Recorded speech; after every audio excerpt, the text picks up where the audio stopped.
రైతులు వస్తున్నారు ఆ రోడ్ల మీదకి. నిన్న మా భీమారంలో నేషనల్ హైవే దిగ్బంధించారు మా వాళ్ళు. 5 రైతులు వచ్చారు, 60-70 మంది మనోళ్ళు. నిన్న చెన్నూరులో కిష్టంపేట దగ్గర జాతీయ రహదారి మీద కూర్చున్నారు.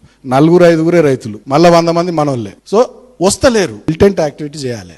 ముచ్చట్లు ఎప్పుడు కాదు, మీటింగ్లు పెట్టుడు కాదు, సోషల్ మీడియా ప్రెస్ మీట్లకి ఇవి కాదు, మిలిటెంట్ యాక్టివిటీ చేయాలి. పెట్టురి మందవారి డివిజన్లో ప్రోగ్రామ్ పెట్టురి, పోయి మొత్తం జీఎం గాని ఆఫీస్ కాల పెడదాం, పోతే 1 నెల రోజులు జైలుకు. కాబట్టి మిలిటెంట్ యాక్టివిటీ కూడా మీరు సీరియస్గా ప్లాన్ చేయాలి. అవసరమైనంత రోజు ఇక్కడ సింగరేణి భవన్ అని కాలబెట్టుకుని మొత్తం అంగడి చేసి పారేరు. ఏముంది? ఆ ఫీలింగ్ రావాలి, ఆ ఓనర్షిప్ రావాలి మన సంఘం మీద, మన నాయకత్వం మీద. కాబట్టి మిలిటెంట్ యాక్టివిటీ ప్లాన్ చేయరు. మన ఏరియాలో అన్ని రైల్వే లైన్లు ఉన్నాయి.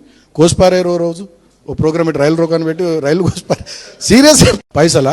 నువ్వు పని చేస్తే పైసలు అవే తండాలు తన్నుకుంటూ వస్తాయి. నువ్వు ఒకటి కాలబెట్టి ఎవడు ఇయ్యడు పైసలు. చూడు గిది ఉండ. వాస్తవానికి తెలంగాణ భవన్ లో నిన్న మా సింగరేణి కోల్బెల్ట్ ఏరియాకి సంబంధించి తెలంగాణ బొగ్గుగని కార్మిక సంఘం కార్యవర్గ సమావేశం భవన్ లో జరిగింది. దానికి మేము ఆసిఫాబాద్ నుంచి మొదలుకొని మనుగూరు, ఇల్లెందు, కొత్తగూడెం వరకు వివిధ నియోజకవర్గాలకు కోల్బెల్ట్ ఏరియాలో ఇన్ఛార్జీలు ఉన్నటువంటి వాళ్ళందరం కూడా హాజరైనాం. ఆ సమావేశంలో నేను నిన్న సుమారు అరగంటకు పైగా నేను మాట్లాడినట్టున్నా. దాంట్లో కొన్ని నా వ్యాఖ్యలు ఇటు చేసి అటు ఇటు చేసి ఫ్యాబ్రికేట్ చేసి కాంగ్రెస్ పార్టీ వాళ్ళు నిన్నంతా కూడా సోషల్ మీడియాలో వాళ్ళకి అనుకూలమైనటువంటి మీడియాలో తిప్పి కొన్ని పేపర్లలో కూడా వాళ్ళ రాపించినట్టున్నారు. అయితే అసలు విషయం ఏంది అంటే, నిన్న సింగరేణి బొగ్గుగని కార్మిక సంఘం సమావేశంలో భవిష్యత్తులో సింగరేణి కార్మిక లోకం కోసం చేయాల్సినటువంటి పోరాటాలు, తీసుకోబోయే కార్యాచరణ, ఇప్పటిదాకా జరిగినటువంటి కార్యక్రమాలు, అన్ని విషయాలు కూడా నిన్న చర్చించుకున్నాం. ఆ క్రమంలో నాకు వేరే ఒక పని ఉండి పార్టీకి సంబంధించి నేను వేరే మీటింగ్ పోయినా. గౌరవనీయులు పెద్దలు మన మాజీ మంత్రివర్యులు హరీష్ అన్న నిన్న ఆ కార్యక్రమానికి కూడా వచ్చారు. తర్వాత ప్రెస్ కాన్ఫరెన్స్ కూడా వారు పెట్టారు. వారు ఏం మాట్లాడారు? చాలా స్పష్టంగా సింగరేణిలో